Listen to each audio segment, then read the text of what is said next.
गांव के बाहर पुराने कुएं की मरम्मत चल रही थी। मजदूर जमीन खोद रहे थे कि अचानक उनके फावड़े को कठोर चीज से टक्कर लगी। उन्होंने आसपास की मिट्टी हटाई तो एक मोटी लकड़ी का बड़ा डिब्बा नजर आया। वो पुराना था। जमीन के नीचे दबने से उसकी सतह पर मिट्टी और काई जम गई थी। खबर तेजी से पूरे गांव में फैल गई। हर कोई यह सुनकर उत्सुक हो उठा। घर के काम छोड़कर, खेतों से लौटकर सब लोग कुएं की तरफ दौड़े। थोड़ी ही देर में पूरा गांव वहां इकट्ठा हो गया। हर किसी के मन में एक ही ख्याल था कि ये पुराने जमाने के राजा का छिपा हुआ खजाना होगा। कोई अनुमान लगा रहा था कि अंदर सोने के सिक्के होंगे, कोई कीमती जवाहरात की बात कर रहा था। कई लोग अपने अपने अनुमान लगाकर उत्साह बढ़ा रहे थे।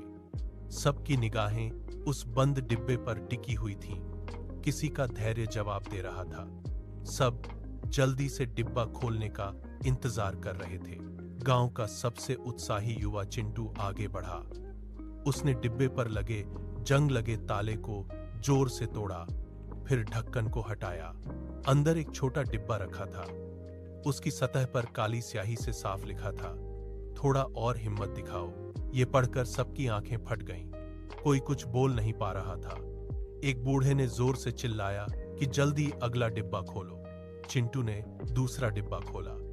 अंदर फिर एक और भी छोटा डिब्बा था। उस पर लिखा था, इतनी दूर आ गए हो, अब पीछे मत हटना। पूरे गांव के लोगों का पसीना निकलने लगा। धूप में खड़े होकर भी सबकी सांसें तेज हो गईं। हर किसी का दिल जोर से धड़क रहा था।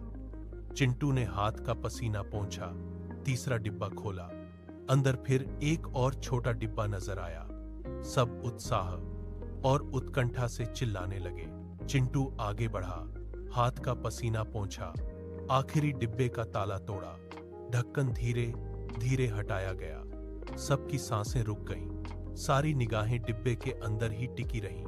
अंदर कोई सोना या जवाहरात नहीं था, बस एक मोड़ी हुई पर्ची पड़ी थी। एक बुजुर्ग ने पर्ची उठाकर जोर से पढ़ी, कल फिर आना, पार्ट 2 बाकी है। ये पढ़कर पहले पूरा गांव पूरी तरह स्तब्ध रह गया। किसी को कुछ समझ में नहीं आया।